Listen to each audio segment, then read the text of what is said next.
Hello, everybody. It's another Thursday, and I'm so glad that you're here. Welcome to All Things Rex Worldwide. And my guest today, I am so thrilled. I'm so excited to have. He's a successful entrepreneur and business owner. Tom Ginn joins Rex Sikes, me, on All Things Rex Worldwide. He has spent 40 years in sales management and as a regional vice president in the financial service industry. He's a coach, a keynote speaker, a podcast host, and an author. He's also a certified thinking into results consultant and facilitator. He's working he's worked with the Proctor Gallagher Institute. And Tom and I are going to talk about success. And Tom talks and takes a straightforward, no nonsense approach to helping getting people unstuck mentally, physically, and financially. So, without any further ado, I'm going to bring on my guest, Mr. Tom Ginn. And almost. Here he is. There he is. Welcome, Tom. And you're muted. Oh, I'm the sorry. Introduction, and I'm glad I'm not the only one that tries to get the guest on screen when I do my live stream. Hey, good afternoon, everybody. Good afternoon. Thanks for having me on, Rex. Tom, it's a pleasure. And just so that everybody knows, Tom has had me on his show. I was a guest a while back, and we had a great time. Tom's a wonderful host, and he does more than just one show. And we're going to talk about that in just a moment. And we share a number of really cool friends in common. So, and we're surprised and delighted, actually, find out that when I'm in the Midwest, we only live about a half an hour from each other. So we've got a date for a food truck. Absolutely. That's going to be a great experience. Love that food truck. We both quite familiar with it. So if you're watching live, go ahead and like the show wherever you are. You can subscribe to the show, hit that, smash that like button, and go ahead and share it out. And where you're watching, if you see a chat room, you can chat, you can leave comments and ask questions of Tom. And if we get your questions and we get them up on the screen, we'll be sure to have Tom answer them as best he can. I want to thank Shmiko for being here, for helping in the backstage area and making all of this possible. And so let's go. Tom, you do so many things. Which one should we discuss first? Well, I think before we discuss any one of them, I think it's just maybe share a little bit about myself, where I grew up, a little bit my journey, and what's led me to each one of the things I have done or am doing, and a little bit about my why and purpose in life, and absolutely that type of thing. So tell us who you are, Tom. Tom Ginn. I'm currently living in Wisconsin, in a community just between Madison and Milwaukee, a community called Oconomowoc, and a beautiful community. This is where my wife was born. We relocated to Wisconsin from California and different places in the country 24 years ago. I love it here, but born and raised in California, the San Francisco Bay Area. One of the things that I have transitioned into is I had a big goal in life to be a professional football player. I had that was my big dream in life, but unfortunately, in my story of life, I got injured, in my dreams of being a Division I football player and hopefully try to be a professional was squashed, and that created a whole different challenge in my life and some struggles in my life. My dreams were crashed and burned, and I had some very limiting beliefs in my life, and caused some challenges. But it was only through mentoring and coaching that sort of brought me out of the downward spiral of life and gave me a hope and a vision, and helped me realize my truest talents and potential. So, because I kept my background, I'll just like to share this a little bit, is we're products of our environments when we're young people. My parents grew up in the Depression era, and they had a real strong lack mentality, that around money and prosperity. And that was enrooted in me. And when I went out in the business world, some of my struggles was around those negative thoughts and beliefs of not being worthy enough to have prosperity in many areas of my life. And it's only through some mentors that I came into my life. I'm going to mention this person's name. His name is Richard Thawley. He was a protege of Napoleon Hill's book, Think and Grow Rich. In our management meetings, he would have us read out of the book, and we would write our goals, and we were doing all that. And through that mentoring, I didn't realize what was really happening. I became the number one salesperson in the company, and I thought it was all me. My ego got in the way. Then when Richard left the company and started his own company, I no longer was the number one salesperson. So what it was is just really understanding how we focus with our mind and our belief systems, that we can manifest some very specific outcomes. But I've been an entrepreneur. I came from a corporate background early in the labor movement as a contract negotiator in the grocery industry in the San Francisco Bay Area. I recognized that wasn't my calling. I believe within us, we have to uncover our why, our purpose. And my initial thought about being a contract negotiator in the labor movement was to, help those that didn't have a voice. But once I got behind the scenes of that entity, I recognized it wasn't for me. So I sought out to go into financial services through a friend that shared with me some information that disturbed me. That what I was doing with my own financial game plan wasn't going to serve me. I was sold the wrong bill of goods, the best way to put it. And I became angry, so I got involved in the industry to teach and educate people the principle of prosperity, what it takes to win, and all that. And I did that for 20 some years. And through that process, I had my own agency, a vice president within the company. And after 20 years, I recognized maybe I had a different calling. And so I moved around the country, did some sales training and development, running some different companies, organizations. And that was quite satisfying. But, I've always had an entrepreneurial spirit. I basically would say I'm psychologically unemployable. I like controlling my own destiny. I like controlling my own time. So I'm an entrepreneur. But everything I've done goes back to those values that were deep inside of me. And they became clearer and clearer over time. I've done other things, and as soon as I got involved with it, didn't fit that inner me, I would move away from it. And I believe that we all have an intuitive voice or feeling what we should be doing in life. And that's part of one of the things when I moved into coaching was that people are stuck because of their belief systems.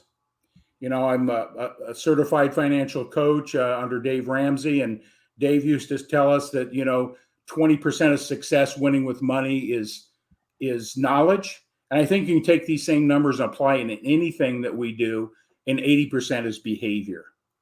And that led me to seek out this behavior. And it's the best thing that ever happened in my life was seeking that out and running across the Proctor Gallagher Institute, Bob Proctor. And my wife and I both became certified consultants with the organization. And that was the biggest growth change in my life. Wow. Is really understanding Tom Ginn's limiting beliefs at a deep level. And it changed everything in my life. Wow. I didn't have the self-image and the belief system to be in front of a camera or be live 7-8 years ago. And it's only through that coaching to understand how my beliefs worked, and I've transformed myself through that new level of awareness. And that was a strong passion for me.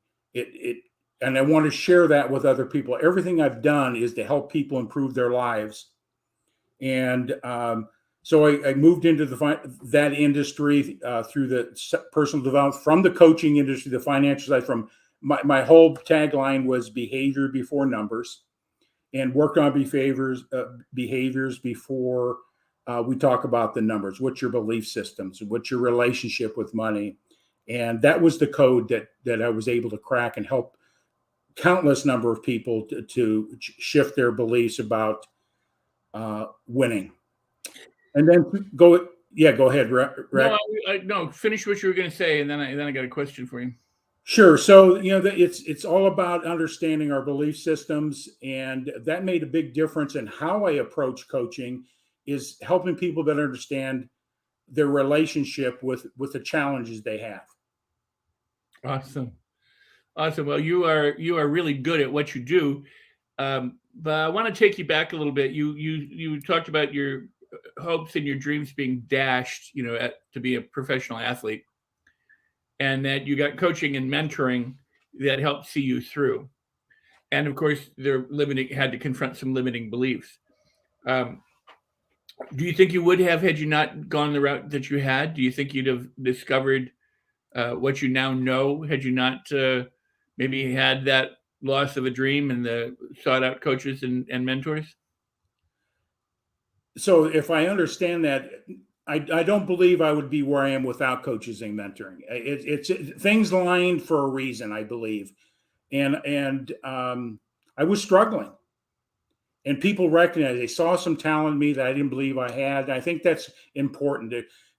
Many times we're hard on ourselves, that we have limiting beliefs. And I had somebody come into my life that recognized my talent and saw it before I did.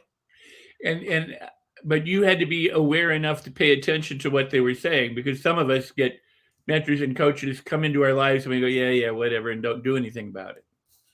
Well, when I said I had a downturn and a down spiral, because I was so broken spiritually, my dream crashed.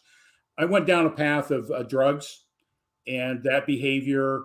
And I had somebody, I saw that path, and I recognized I didn't want to go down that path, but I had somebody come into life that really held my hand in that process of making the transition. And if that person didn't come in my life, I don't know where I would be today. And was that the gentleman you were talking about with the Think and Grow Rich? Yes. Richard Thawley, planting that seed, using the resources he was doing, and then gave me the special attention that I was seeking. You can't get out of holes sometimes. You can't climb that out of that big pit by yourself. You need a rope or a ladder to help you out. And that was the first step. And then, of course, the first influential person that really had an impact on me, moving myself out of that pit, was Art Williams, founder of A.L. Williams. And I remember going through this process and reaching pinnacles of the company, being a top producer in the organization. Had an opportunity to meet with Art Williams. And he sat down with me and he says, "Tom, what's your crusade? What are you willing to die for? What are you willing to fight for in life? Because if you don't have a crusade, today we would call that your why, your purpose, your vision." But he was a football coach, and that's one of the things I loved about him. And he said, "What's your crusade? Because if you don't have one, you leave a life of mediocrity and regrets." And that impacted me more than anything. He hit me at a core level, and it stirred that. I recognized for the first time I'm a crusader for a cause. And that's been my passion ever since. Wow, that is truly impressive. What was it, that question? What is your crusade? I mean, how did he get your attention? Because the reason I ask is because you're a coach and a mentor. There are a lot of people out there who obviously could benefit from a coach or a mentor, but they may not be looking for one. So, and there are other coaches and mentors who are going to be watching you today and go, "Yeah, I'm not sure, what to do in terms of getting or helping people rather." so what was it that these gentlemen did to turn you from your spiritual despair toward the light of I can create a future for myself and help other people too? Well, the things I've learned, studied from a lot of different people, and there's a lot of great mentors and coaches out there, but the ones that have influenced me the most recognize that we're trying to put this in the right terms, is that crusade, that vision, your purpose, it's got to be so strong emotionally that you're willing to do whatever it takes to get that outcome. It's a deep belief system. And one of my other mentors that came into my life is Dr. Miles Monroe, The Power of Vision. And that woke me up, gave me a different perspective over goals and processes. And his philosophy was, and it resonated with me, is that goals by themselves don't work. You've got to have something much bigger than yourself at an emotional level to hold on to. And so I hope I'm answering that question for you. But is that in coaching, what I do is try to help people identify their purpose in life, because many times we don't know who we are and what we really want to do, but it's in us, and that's an exploratory process. And so I just use some of the things that they've taught me and use my story to help people wake up at an emotional level, because that's where everything happens, is when we're emotionally tied to that crusade, that purpose, that why, that vision. And so that was another influencer in my training plan. Bob Proctor. If you have something you want to accomplish in life, it's got to be something bigger. It's got to be tied to something, what I call a spiritual a type of attachment. And so that's what really has turned me around in what I've been doing and how I've been coaching people all these years. Processes work, but I like what Dr. Miles Monroe says: goals by themselves don't work. Because generally what will happen if the vision, purpose, and why is not strong enough, the first obstacle, first disappointment, we give up, or we minimize our capabilities. And so that's what's really propelled me over the last six years or so, is that one philosophy to where I am today. Wow, that's really a great journey. Let me ask. Napoleon Hill talked about definite chief aim or purpose. Purpose has been an incredible directing point from almost from the dawn of humankind. I mean, we've been told to know thyself. We've been told to seek things greater than ourselves, to kind of aim at the stars. That if we fall short, we'll hit the moon. What is it? How do you help people get in touch with their purpose and know why they're here and what they're supposed to do? Well, the first thing I really tell people is, people said they don't know what they want. They really can't clearly identify. I really start them out. We know what we don't want in life. Sure. Knock those things off, and then things start bubbling up or start showing at the surface. And I believe in this principle. Most people never take time to be quiet. I believe in a principle called be still and know, because in the silence, the answers come. We got to settle down. We got to go to a place that, I love the ocean, the water. That's where I resonate with. Get me around water, I'm at home, so everybody has a place. But we live lives that's so hectic, and we've got a lot of distractions and all that. Once we get to a point where we can just be quiet, turn off the radios, no distractions. You can even close your eyes at a place that really gives you that deep feeling. Like I can visualize Mendocino Coast line. And just once we get to that space, then that manifestation of what in us starts showing up. And don't neglect the intuition.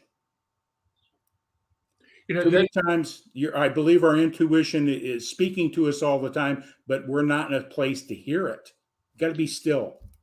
I want to have you come back to that, but I appreciate so much the idea of starting with what you don't want, because you're like eliminating the clutter so that you can actually find what's there.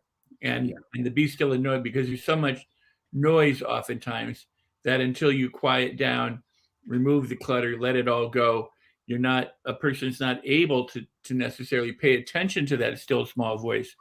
So do you have any particular tips or approaches that you'd share with our audience now in terms of how they can get quiet? Because just being able to cross off here's what I don't want, here's what I don't want, here's what I don't want, or say, well, if I don't want that, what do I want instead? And aim at. I just ask a question. The question would be is, what's the one thing in your life or experience that you have in your life that it resonates in a calming way? It could be a place you've been. It could be a relationship that you had that settled you down. Go to that place. And everybody's going to have a different way, but so I ask them questions. That's a self-exploratory situation. So just asking questions. When you're doing what do I want, ask your questions. Write the things down. And I tell people, don't judge them. Don't value them. That's too big. I'm not good enough. I'm not smart enough. I'm not all. Just write them down. And the more things you write down of what you want, I always like to say this. Bob Proctor always talked about what you want, but you talk about Napoleon Hill taking a step later. What do you really desire? As you write those things down, the things you want in life, you start looking at me. You're going to start seeing some common things that tie together. And then what do you really desire? When you move to that desire level, that is the emotional tie that will root you in trying to figure out what you want and root you in to start moving and transforming yourself into that result you desire. So desire, that ties into your purpose, your why, your vision. Like Napoleon has the desire is the fuel that moves us forward. People want a lot of things, but you never get what you want. You get what you really desire in life. Would you say that that one of the difficulties that people have, maybe historically, but especially today, is that they want things, but they don't really want things? We've been kind of conditioned to want lots, but not go after much.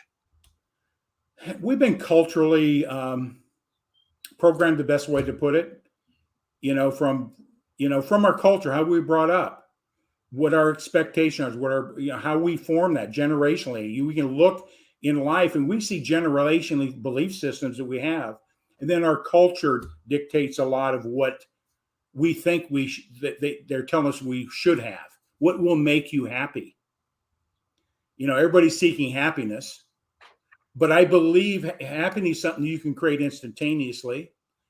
But what we're really seeking is joy. That lasting, deep, it's happiness and come and go. Joy never leaves you. And that's part of that vision. That's sort of finding a thing in life that gives you joy. That will help you get clarity of who you are, what you want to do, and why you want to do it.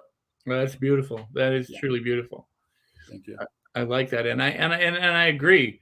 I think, people chase things instead of rest inside of joy and find that both within and without themselves. That's wonderful.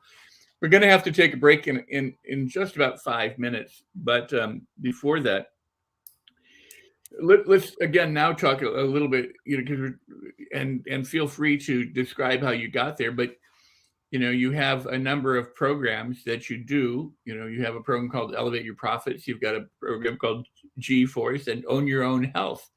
So you're working with people in a number of ways. One, Right there in the title is profit. So I imagine that's financial because you come from a financial background. You have Own Your Own Health, which you just launched, apparently. And so we want to hear about that. And then there's G-Force, and you say the G stands for gratitude.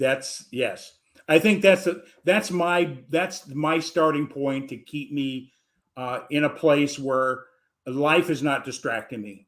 Going to a place of gratitude every morning, every moment, because when you go to a place of gratitude,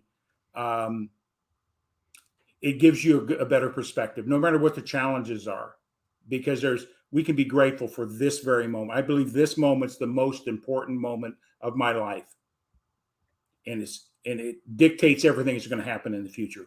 So gratitude is a foundation I work off of. But stay on the Elevate Your Profits. It's a platform where we bring people in that have business influencers. My goal is help people understand the importance of what going into business for yourself might look like for you. If you're in business, what do you need to have from everything from the mindset? Elevate Your Profits is not just what you put in your assets in the bank, but it's everything from your mindset to the bank and the rewards you get by having ownership of controlling your own destiny with a business. So that's what Elevate Your Profits is. G-Force is a principle I use in my coaching. And the last program I just launched, and that'll lead to my big why today, is Own Your Health. Own your own health. Today we have a culture that it's sad how unhealthy we really are. And so I want to bring a platform out to help people become more aware what it takes to live a life with a quality of life through health. And that's my mission there.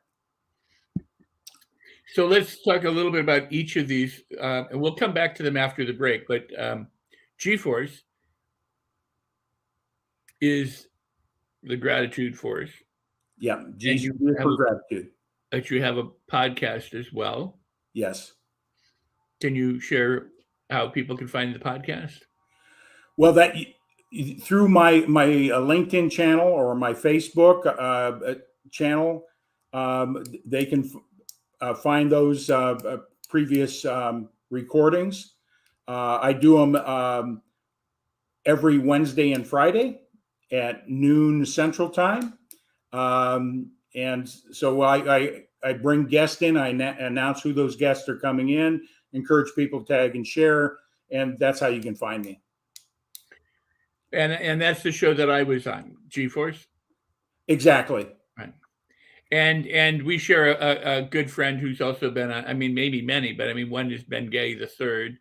Yes. And he's been on your show numerous times. Several times, yes. What a treat that is. Oh, it's an honor to know him and now consider him a friend. That's special to me. Awesome. Well, let's do this. Let's take the break, and then we're going to come back, and we'll talk more about all of each of these things. And okay. You're fabulous. This is wonderful. I'm appreciating it so much. So everybody stay tuned. We're going to take a short announcement from the Los Angeles Tribune. The Los Angeles Tribune has made all things Rex Worldwide possible. So I'm very grateful to Mo Rock, the CEO and publisher of the Tribune, and to all of the Tribune staff for being able to have the show and to reach out and to have a platform where I can have guests like Tom and others on the show. So without any further ado, we'll go to that now.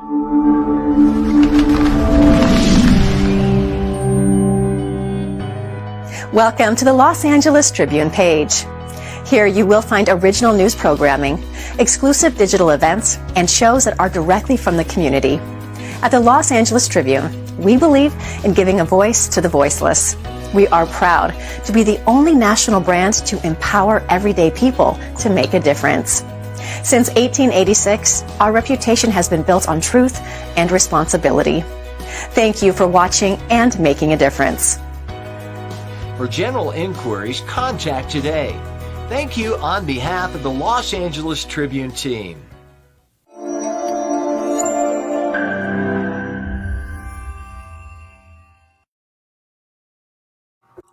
And we're back.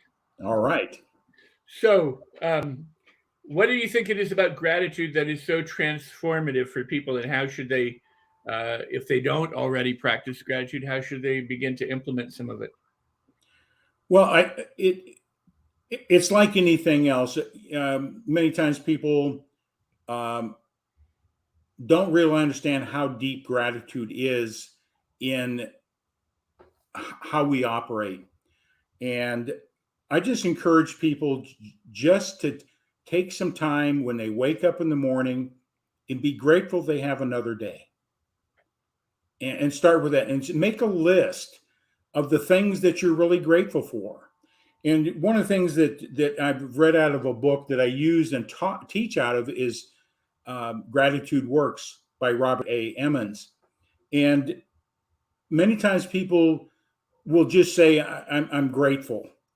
But gratitude goes deeper. Why are you grateful? Dig deep. I'm grateful for my cup of coffee that I have. Well, why are you grateful? I'm grateful for the barista that's making the coffee, that he got there early at 6 o'clock in the morning to be able to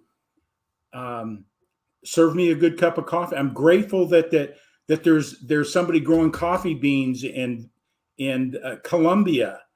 We need to go deeper what gratitude really means to get a full spectrum, because many times we just do it on the surface and it's shallow. But when we really take time and write our gratitude, and something that really blew my mind was studying that book, that there was a person that did a gratitude statement every day, never replicated or duplicated anything in gratitude, every day for 50 years.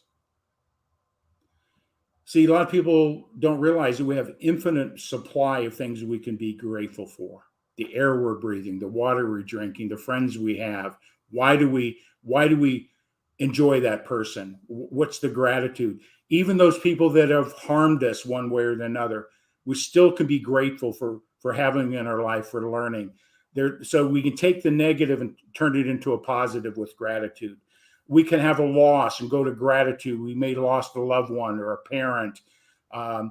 Be grateful for that. When we're dealing with troubles, being grateful doesn't eliminate the problem. It gives you a better perspective of how to deal with it and respond to things.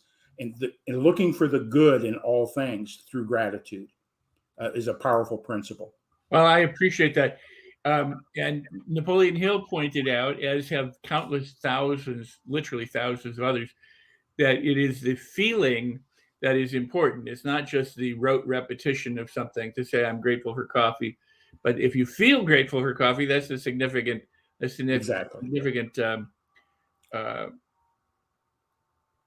benefit that you derive from the practice of gratitude. I love what you said, because I do think that being grateful for those people who are maybe we consider difficult, or for life circumstances. There's a popular phrase out there that I absolutely hate, and it's a great phrase, and there's nothing really wrong with it. It's either you win or you learn. And I go, if you learned, you've won. So it's not an either or. That's what I hate about it. It's be grateful that in life, you may not always get what you want, but you're going to get something of benefit. So be grateful for that. And it's not an either or thing.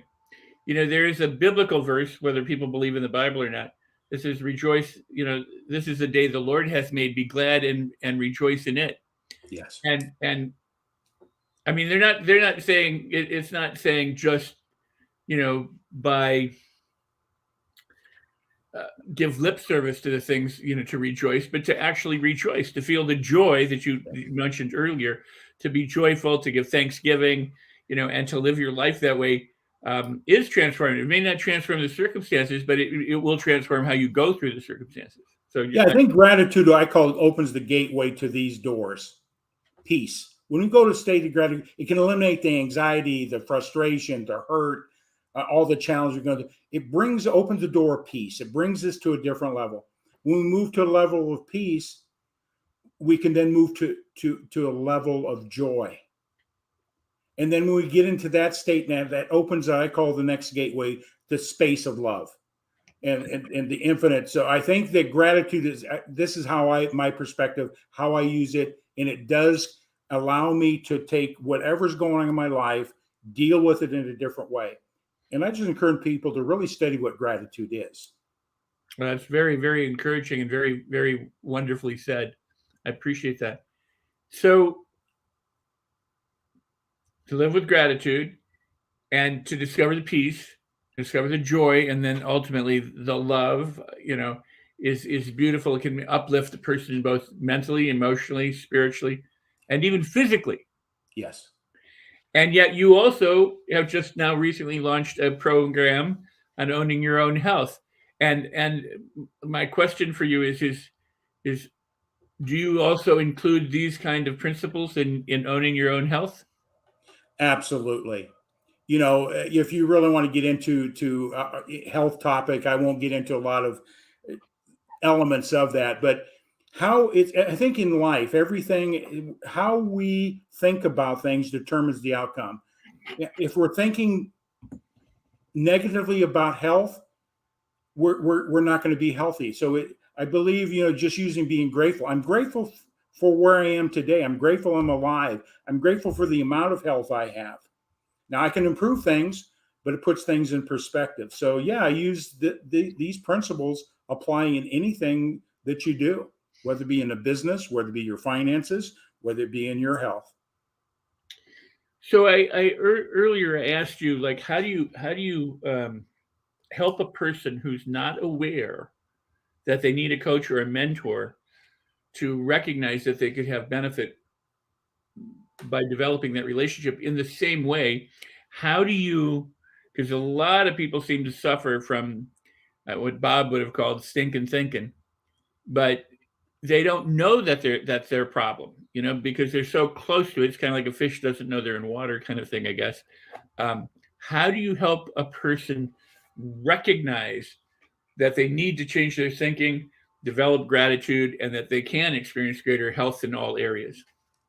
Well, I think the first thing was what I said earlier is the things you don't want in your life.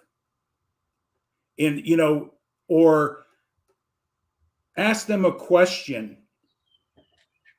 Is where you're at today, is that giving you peace and joy and love and satisfaction? No. And they will say, no, it's not. If you don't change, next year you're going to be in the same place. Next year you're going to be in the same place. Do you want that same vision, that same look, that same feeling in the future? Then they own it. They then say, no, I don't want that anymore. I don't want to be where I'm at today. I can guide them. I can give them ideas. I can give them platforms. I can give them processes. But if they don't own their dissatisfaction, they'll never change. They got to make that hard. I am sick and tired of being sick and tired. And if I keep doing this, I don't want to be in this space tomorrow, next year, or at the end of my life. That's where they have to own that. And I can only point them, encourage them to ask those hard questions. And that's a hard thing to do, right, Rex? You've been in this business for a long time. Is looking at ourselves at a place, that mirror, we got to look at the mirror. Because when we see ourselves, we can't lie to ourselves. When in reality, we know. So that's really, my sort of approach is get them to acknowledge that their dissatisfaction, whatever it is, and then say if they don't find the change, they'll be in the same place, and they don't want to be there. Then they will have the internal motivation to do the work necessary as you guide them and coach them and give them avenues. I believe you just give people avenues of choices. Well, I appreciate all of this. I really do. And it's a sad statement, I guess, that there are many, many people, I've been there myself, and perhaps you were as well, but who things get bad, but it hasn't gotten bad enough. People are pretty good at tolerating comfort or being comfortable with pain and not leaving that comfort zone. And so they know what they should do, and yet they still don't do it. So we're not going to solve everybody's problems here today, with what we're talking about. But for that person who knows they need to do something, knows they should do something different, in a positive way that could bring about some change, but doesn't, is there any special message or word you would say to them that might tell them where to look or how to think differently? Well, there's a lot of things we can do. Is encourage them to do some personal study. Go see that success leaves clues, and there's a common thread in life and success. And I just encourage people to look at and read those things, study those things, find somebody's. And I believe this is the thing. Tom Ginn could work with certain people that I have my own story, and I can move people that can relate to my story to a path. I can get people to where I'm at if they're having the same struggles. Some people I can't work with because they have a different story. I've never experienced it. So you got to find that person that that person seeking help can relate to, can build that trust and confidence that I've been in that place, then I can guide them to the next step. And I encourage all my clients, at some point, you got to find another coach, because I am where I'm at today, but you're going to want to go someplace else. I've never been there. So seek that person out that has been down your path. Find that Sherpa that knows how to get from the bottom of the mountain to the top. And I think that's would be my advice. That's beautiful advice, actually. I mean, it's quite beautiful advice. And to do a study and to understand that success leaves clues, or to fill your mind with, inspirational material, or material that can help edify one's own thinking, or help transform one's own thinking, truly is beneficial. And then what you just said is, nobody has the same coach for life necessarily. Right. We have a variety of coaches and mentors for where we are in our journey, and to be willing to seek that out. So that's truly sage advice. Rex, just saying what you said there is that's why I love Dr. Miles Monroe. He's no longer with us. Him and his wife were killed in an airplane crash. But when we have a vision, life becomes easeful, because everything else in the world, if it doesn't support the vision, we can deflect it. We don't chase the silvery objects. It's supporting that vision, purpose, and why. And then life becomes easeful. It determines what books you read, who you hang around with, what movies you watch. Everything is controlled by that vision, and you change your thinking in relationship to the outcome you seek with that vision, purpose, and why. And when you get there, it's amazing what happens. It's amazing. Well, that is beautiful. And I think it was Jim Rohn. I don't remember who originally posited it, but you are the average of your 5 closest associates or friends. Yes. Your income will be the average of your 5 closest. Well, what you just said there is really, everybody should take to heart and understand it as food for thought, because when you up level or upgrade yourself, you then also tend to upgrade and up level the people you hang out with. You tend to have an up level or upgrade in the kind of experiences that you may have, and so it's like this unfolding or blossoming flower that continues to happen for you. But it begins by knowing your purpose and developing passion and desire of, for what it is that you want. And then, as you say, making a study, of success, so that, because success leaves clues, to align yourself with those people who are successful, who have been where you want to go, and can help you get there. Yeah. Yeah. So that's going to lead to, one of the other things that, my path where I'm at, we talked about elevate your profits, helping people have a different level of, only through awareness can you change, have people seek that. And the same thing with G-Force, just bring a different level of awareness. And my new passion is around own your own health. Number one, I'm blessed that I do have no chronic illnesses. I can say that for sure. But I just recognize my wife and I have a wellness center. We live in a culture where people are suffering physically. And it sort of goes to this. I think when like Art Williams says, you don't want to die with regrets.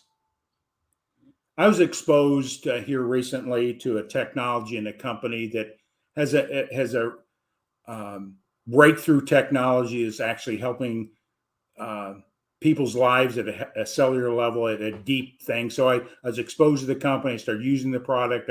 I have the only thing I had is those things called achy knees that you get when you get older, but it was pretty severe to a point where I was taking ibuprofen way too much, and that was not going to be a good thing. So I started looking at the company, what it was doing, the products are taking it, seeing the benefit. One of my businesses is a cost reduction company that to help businesses cut costs. One of my newest colleagues is well known in the restaurant industry and food consulting and that type of thing. And he was not a healthy individual. He had diabetes 1. And that's a pretty serious health condition. But what I knew about this company is technologies and the outcomes that if he was made aware of this could be different in his health. And I went contrary to what my values are. When I have something I believe is a value to help somebody, I just want to be a messenger. I just want to be a messenger. Here's some information I believe that may help you in that area. Well, I went contrary to my belief system. I felt this technology, this product would be something like work for everybody should look at. But I said, nah, I don't want to share it with Tom. He might think I'm trying to sell him something, get him to join my organization, so on and so forth. October of this last year, I had one. I think this is where sometimes causes shifts to change your behaviors and move in the direction you really want. I get a call from my business partner that Tom passed. That was on my anniversary weekend. My wife and I were away for a weekend, but it was eating at my heart in a deep way. And myself being in helping people with money and winning with money and what it takes to win with money, the mindset and all that type of stuff. But I came to this, I should have shared this information. Whether he would have accepted it, used it, or had a benefit in that short period of time, I don't know. And I do not want to live my life with regrets when I know that all I can do is just share. How a person receives it's going to be their responsibility. And then I can maybe encourage them or give them some different light. So that was my biggest shift here in the last, Rex, in the last year. It shifted everything, what I'm doing and why I'm doing it. Yeah, people need to understand how to win with money and what it takes to win in life through personal development coaching. But, in reality, our greatest wealth and our greatest asset we have is our health. If we don't have a good quality of life, nothing else matters. And so I don't want to die with regrets. When I hear somebody has an issue that this could potentially be a benefit to them, I'm just going to share. Well, go ahead. Yeah, so that's my big shift in the last year. Shifting all my priorities around my values, my purpose, my why, because life is the most important asset we have. And if I have something that can benefit somebody, just the knowledge or the information, why hold it back? Well, that's absolutely. I mean, I'm sorry for your loss. I mean, first off, but I understand.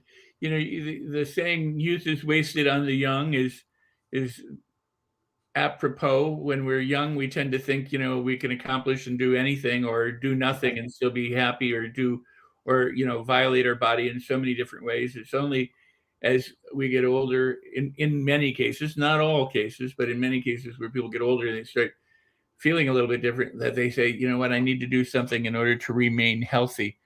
And then there are those people who get to the end stage of life and go, you know what, I'd give all of my fortune for just another day. And that, it's sad to think that there are so many people who don't. I mean, think about this. Not that long ago, there was a huge fight over whether you could have extra-sized sodas in New York.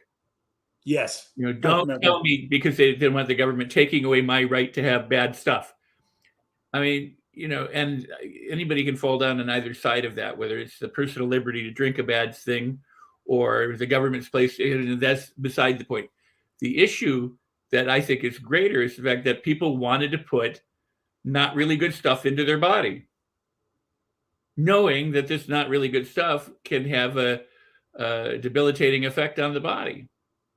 But it became a political issue.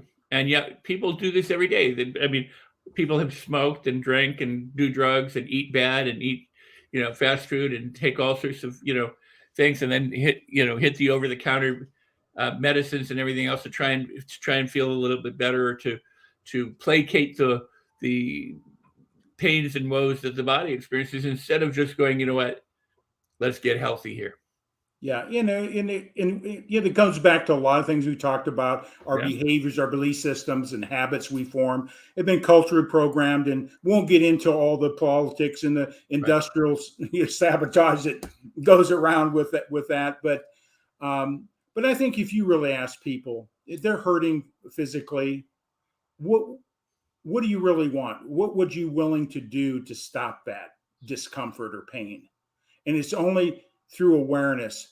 If you can give people the right information, give them resources, let people make their own decisions. Like I said, you can't change making a change in life, and you come to make that decision that you don't want to be there anymore. Then you're open to look at options in life.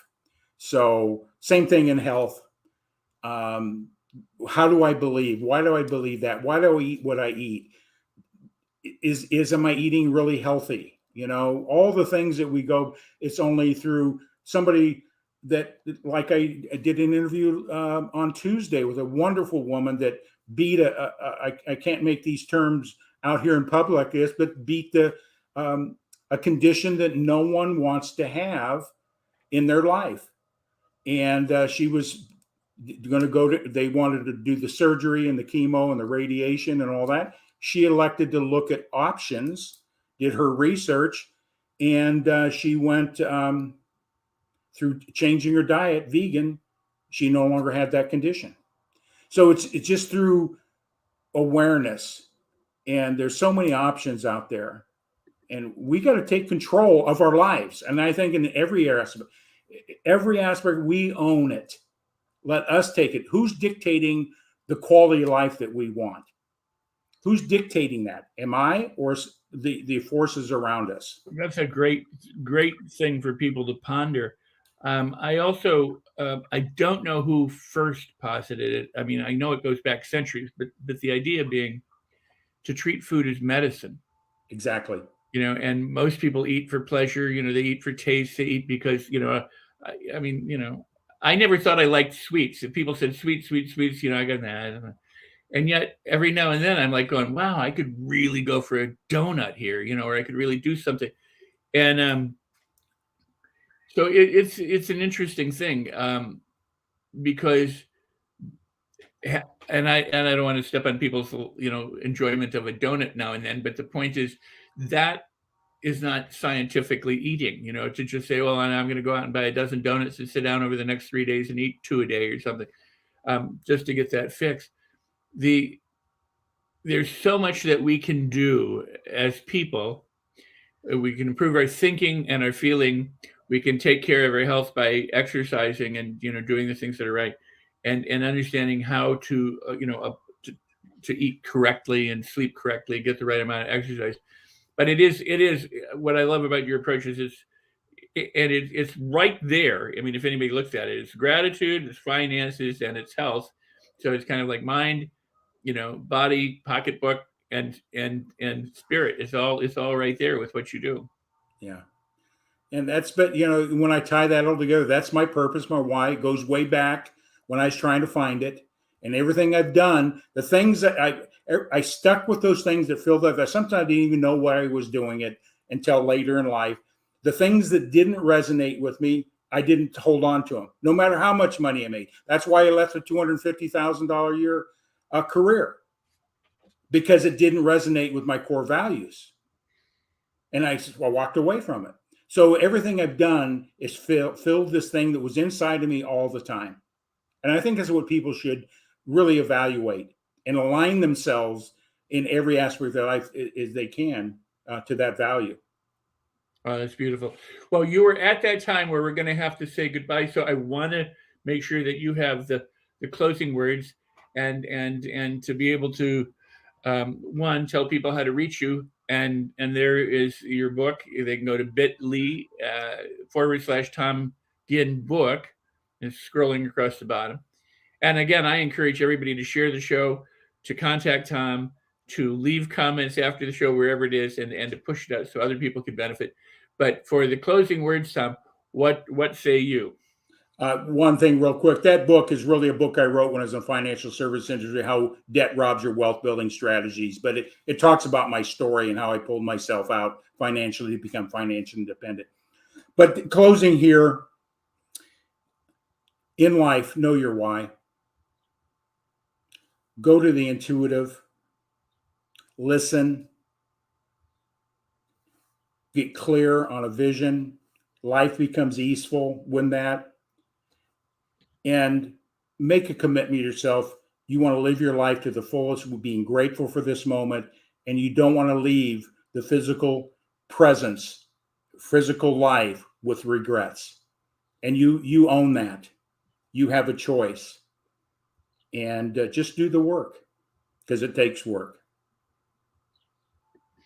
Wow, Tom, thank you for that. You've been a wonderful guest, and this hour has been filled with a lot of information that people can immediately begin to apply to, at least, if nothing else, to at least begin to up-level their journey and to find inner joy and greater happiness and more wealth and health. So I want to thank you for being here.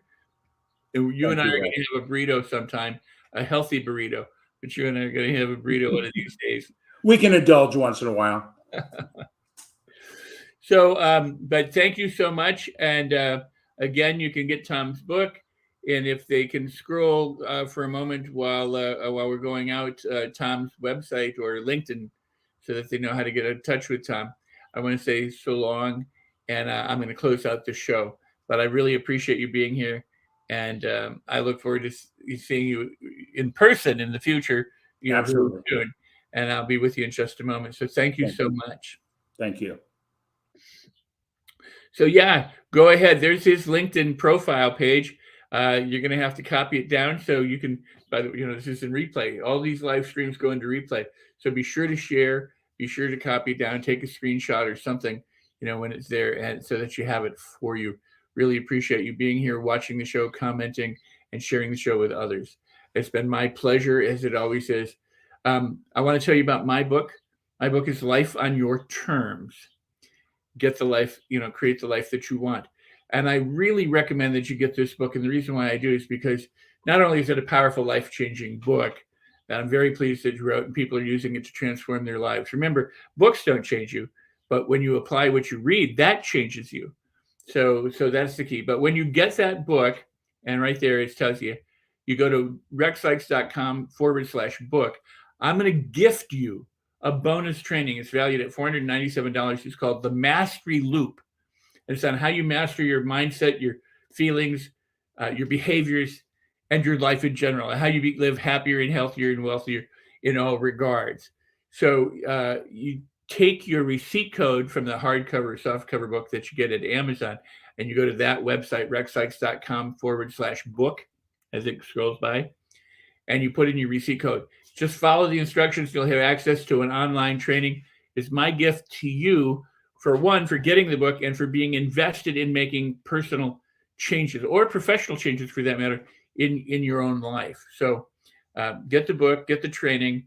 And with that, we're going to say goodbye until the next time. I got a great guest coming up next time. You're going to be glad to stay tuned and to watch on whatever platform you watch it. And know always, as I say at the close of each show, that if you consider everything a problem, it will be a problem. If you consider everything a blessing, it will be a blessing. So go ahead and celebrate everything. I'll see you the next time.